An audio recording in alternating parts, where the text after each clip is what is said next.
మీరు చెయ్యరు, మీ వల్ల అవ్వదు, మీ పనితీరు అది కాదు, మీకు చేత కాదు, మీకు అసలు ఏమీ తెలియదు. నీ జగన్మోహన్ రెడ్డి ఎన్ని చేశాడో మాకు తెలియదు అనుకుంటా ఉన్నావా? చాంతాడంతుంది, చాంతాడు కూడా సరిపోదు, బాయితాడు అంతుంది. చంద్రబాబు గారు నాకు అన్న అయితే నువ్వు నా మేనలుడు అయ్యా, నీకు హ్యాండ్ షాప్ చేస్తున్నావు, నా పిల్లలకు కూడా అలా ముందుకు వెళ్ళాలని మాకు ఎంతో ఆనందం. నా పిల్లలు వెళ్ళారేమో అన్నట్టుగా ఆనందంగా ఉంది. ఇప్పుడు గెలవలేనోడు అప్పుడు గెలుస్తాడా? ఇప్పుడు గుట్టుకేగలేనోడు అంటే ఆకాశంగా ఎగురుతాడంట. మరో పక్కన అంబటి రాంబాబు మాట్లాడుతున్నాడు, ప్రపంచ స్థాయి అమరావతి మనకు అవసరమా, అంత రాజధాని అంత పెద్ద రాజధాని మనకు అవసరం అని చెప్పి కూడా అంబటి రాంబాబు మాట్లాడుతున్నాడు. ఏం చెప్తారు మరి?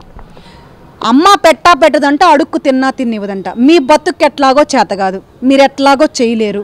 3 రాజధానులు అన్నారు, కనీసం 3 రాజధానులు కాదు కదా, ఒక రాజధానిలో ఒక ఇటుక వేసారా? ఎక్కడన్నా శంకుస్థాపన చేశారా? పోనీ శంకుస్థాపన చేస్తే కనీసం ఒక గోడ లేపారా? ఒక బేస్ మట్టం కట్టారా? ఏం చేశారు మీరు? 3 ముక్కలు ఆట ఆడారు. 5 సంవత్సరాల్లో నీ జగన్మోహన్ రెడ్డి ఏం పీకాడు? మీరేం చేశారు? మీ కార్పొరేషన్ పరిధిలో ఏం చేశారు? అమరావతిని కొన్ని వేల కోట్ల విలువ చేసే రైతుల భూముల్ని వాళ్ళు స్వచ్ఛందంగా ఇచ్చి అమరావతి రాజధాని కావాలని కోరుకొని ఆంధ్ర రాష్ట్ర భవిష్యత్తు కోసం, మాలాంటి బిడ్డల భవిష్యత్తు కోసం, నా బిడ్డల లాంటి ఇతర బిడ్డల భవిష్యత్తు కోసం ఈరోజు త్యాగం చేస్తే వాళ్ళని నడి రోడ్డు మీద ఈడ్చీడ్చి కొట్టారు. కడుపుతో ఉన్న ఆడబిడ్డని కాలుతో తన్నారు. ఆడబిడ్డలను చూడకుండా బట్టలు చిరిగిపోయారు, వాళ్ళు ఈడ్చుకెళ్ళారు, లాక్కెళ్ళారు. అది మీ బతుకు. ఈరోజు అమరావతి రాజధాని అయితే మీకు వచ్చే నొప్పి ఏంటని అడుగుతా ఉన్నాను. ఈరోజు అమరావతి రాజధాని అయితే మీకేం ఒరగపడిచేది ఏమీ లేదా అని అడుగుతా ఉన్నాను. మీకెందుకో ప్రాబ్లమా అని అడుగుతా ఉన్నాను. అసలు ఎక్కడైతే ఆంధ్ర రాష్ట్రానికి రాజధాని లేని రాష్ట్రాన్ని 5 సంవత్సరాలు చేశారు.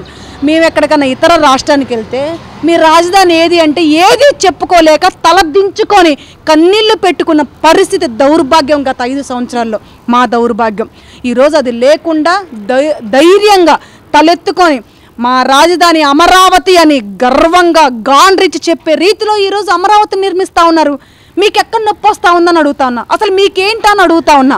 మీరు చెయ్యరు, మీ వల్ల అవ్వదు, మీ పనితీరు అది కాదు, మీకు చేత కాదు, మీకు అసలు ఏమీ తెలియదు. ఆకులు తెలియదు, కాయలు తెలియదు, పూలు తెలియదు, పండ్లు తెలియదు. మీరు ఏమీ తెలియని వాళ్ళు. మీరు ఎక్కడ దాకా దోచేసుకుందామా, దాచేసుకుందామా, అక్కడ కబ్జాలు చేద్దామా, ఇక్కడ కబ్జాలు చేద్దామా, అక్కడ విల్లాలు కట్టుకుందామా, ఇక్కడ విల్లాలు కట్టుకుందామా, పెద్ద పెద్ద ప్యాలెస్లు కట్టుకుందాం అనే రీతిలో ఉంటారు మీరు. మీకెందుకు ఇవన్నీ? ఎక్కడ దాకా దోచుకున్నవన్నీ ఇతర రాష్ట్రాలకు తీసుకెళ్ళి మంచి మంచి వ్యాపారాలు చేయడానికి మాత్రమే మీరు పనికొస్తారు. నీ జగన్మోహన్ రెడ్డి ఎన్ని చేశాడో మాకు తెలియదు అనుకుంటా ఉన్నావా? చాంతాడంతుంది, చాంతాడు కూడా సరిపోదు, బాయితాడు అంతుంది. నీ జగన్మోహన్ రెడ్డి చిట్టా విప్పే టైం దగ్గరలోనే వస్తుంది. ప్రతి ఒక్కటి ప్రజలకు తెలియజేసే రోజు దగ్గరలోనే వస్తుంది. ప్రజలతోనే చెప్పించే బాధ్యత కూడా మేము తీసుకుంటాము. ఈ దౌర్భాగ్యుడు ఇన్ని చేశాడా అని ప్రజలే ముందుకొచ్చి నీ జగన్మోహన్ రెడ్డి కనీసం ఏ ఇంటి గుమ్మం కూడా తొక్కనీయకుండా ఈరోజు ఆంధ్ర రాష్ట్ర ప్రజల చర్యలు తీసుకుంటారని తెలియజేస్తారు. పిచ్చి వాగుడు ఎవడు వాగినా కూడా ఎవ్వడికి మర్యాదగా ఉండదని హెచ్చరిస్తా ఉన్నాను. గతంలో అమరావతి పేరున 33,000 ఎకరాలు సేకరించారు.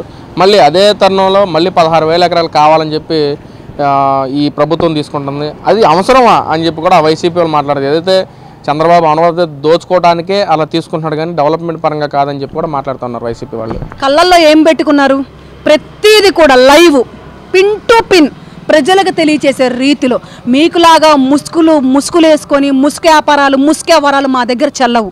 అది మా సత్తా కాదు, అది మాకు తెలియనిది, అది మీకు తెలిసిన విద్య. ముసుగులు చేయడం, స్కాములు చేయడం, దోచుకోవడం, కోట్ల రూపాయల భూ స్కాములు చేయడం అది మీకు వెన్నెతో పెట్టిన విద్య. అది మా వల్ల కాదు.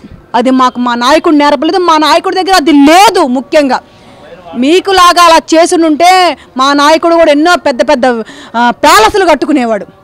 ఈరోజు మీ జగన్మోహన్ రెడ్డి లాగా టిఫిన్ తినడానికి అమరావతిలో, ఇక్కడ నుంచి మళ్ళీ స్పెషల్ ఫ్లైట్లో లంచ్ చేయడానికి హైదరాబాద్లో, అక్కడి నుంచి డిన్నర్ చేయడానికి బెంగళూరులో వెళ్ళేవాడు.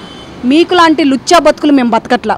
మాకు అలాంటి బతుకు కూడా అవసరం లేదు. మాకు అసలు అలాంటి అలా అనిపించుకునే బతుకు మేము బతకలేము కూడా. ఎక్కడున్నా ధైర్యంగా కాలు వేసుకొని షబ్బాసురా బాబు, నాయకుడు అంటే ఇలా ఉండాలిరా బాబు అని చెప్పించుకునే రీతిలో బతకాలనే ఒకే ఒక కాన్సెప్ట్తో బతుకుతూ ఉన్నాడు నా నాయకుడు నారా చంద్రబాబు నాయుడు గారు.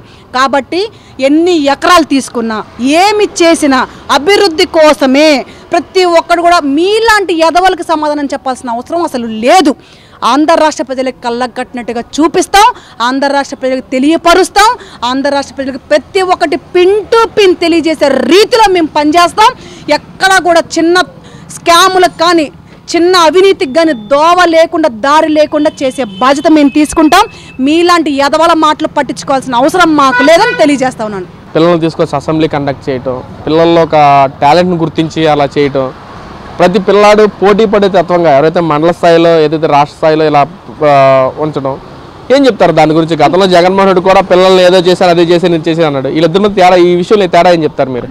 ముఖ్యంగా మా లోకేష్ బాబు గారికి నిజంగా ఒక చంద్రబాబు గారు నాకు అన్న అయితే నువ్వు నా మేనలుడు అయ్యా, నీకు హ్యాండ్ షాప్ చేస్తున్నావు, నా పిల్లలకు కూడా అలా ముందుకు వెళ్ళాలని మాకు ఎంతో ఆనందం, నా పిల్లలు వెళ్ళారేమో అన్నట్టుగా ఆనందంగా ఉంది.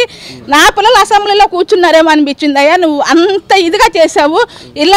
ఇలాగే ముందుకు వెళ్తూ ఉంటే పిల్లల్లో కూడా చైతన్యం వస్తుంది, పిల్లల్లో కూడా మంచి మార్పు వస్తుంది, పిల్లల్లో కూడా మంచి ఆలోచనలు వస్తాయి. మేము కూడాను పొలిటికల్స్కి వెళ్ళాలి, మేము అసెంబ్లీలో కూర్చోవాలి, మేము మంచి చదువులు చదవాలని వాళ్ళకి తెలివితేటలు కూడా పెరుగుతాయి. ఈ ఆలోచన నీకు వచ్చినందుకు నీకు తల వంచి పాదాభివందనాలు చేస్తున్నాము. ఇది మా ఒక్కదాందే కాదు, ఆ స్టూడెంట్స్ వెళ్ళిన ప్రతి తల్లి కూడా ఇదే బాధ, ఇంత ఆనందపడుతుంది, ఇంత సంతోషపడుతుంది.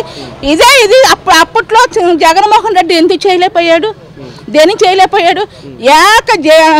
అసెంబ్లీలో ఉన్న కానించి బూతులు తిట్టుకోవటం, ఒక చేపల మార్కెట్ లాగా, ఒక కూరగాయల మార్కెట్ లాగా చేసావు తప్ప ఏ రోజున ఇలాంటి మంచి ఆలోచన జగన్మోహన్ రెడ్డి చేశాడా? అది లోకేష్ బాబు చేశాడు కాబట్టి పిల్లల్లో కూడా చైతన్యం రప్పిస్తాడు కాబట్టి పిల్లలు లోకేష్ బాబు ఉన్నంత వరకు పిల్లలు ఎదుగుతారు, చైతన్యం వస్తుంది. అంటే ఎలా చూశారు మన గతంలో జగన్మోహన్ రెడ్డి పిల్లల్ని ఎలా చూశాడు? అసలు పిల్లల్ని వాళ్ళని చదువురాని పిల్లలు పేద పిల్లల్లాగానే చూశాడు ఫస్ట్ టైం. ఎందుకంటే ఆ పిల్లలకి బ్యాగులు ఒకటాకి, పుస్తకాలు ఒకటాకి వేలు రాసుకొని వేల కోట్లు ఖర్చు అని చెప్పాడు ఆయన.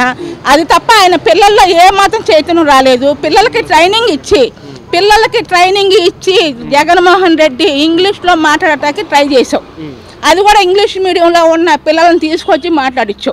ఎందుకంటే అది నేనేదో చేశానని. నిజంగా ఇప్పుడు గవర్నమెంట్ స్కూల్కి వెళ్ళండి, అప్పుడు గవర్నమెంట్ స్కూల్కి వెళ్ళండి, తేడా అన్నది మీకే తెలుస్తుంది. నువ్వు చేసే చెత్త వేషాలు, నువ్వు చేసే చెత్త వ్యవహారాలు, నువ్వు చేసే స్టేజ్ మీద పిల్లల్ని ఎలా నాటకాలు ఆడిచ్చావో అవన్నీ ప్రజలు గమనిస్తున్నారు, ప్రజలు చూస్తారు. నీకు మళ్ళీ రాబోయే ఎలక్షన్లో నీకు జగన్మోహన్ రెడ్డికి ప్రజలే బుద్ధి చెబుతారు. జగన్ ప్రజలే గెలిపించుకుంటారు కదా జగన్ని? గెలిపించుకోమని చూద్దాం. అది కూడాను ఇప్పుడు గెలవలేనోడు అప్పుడు గెలుస్తాడా? ఇప్పుడు గుట్టుకేగలేనోడు అంటే ఆకాశంగా ఎగురుతాడంట. అట్టగా నువ్వేదో చెప్పంగానే సరిపోలేదు. అక్కడ జగన్మోహన్ రెడ్డి ఇంకా ఎక్కడున్నావు అంటే ఇప్పుడు ఈ మధ్యన నువ్వు నీకు ప్రతిపక్షం లేకోకుండా ఏదో వాయిస్ ఇచ్చి వినిపిస్తున్నావు. ఈసారి అది కూడా లేకుండా ప్రజలే బుద్ధి చెబుతారు నీకు.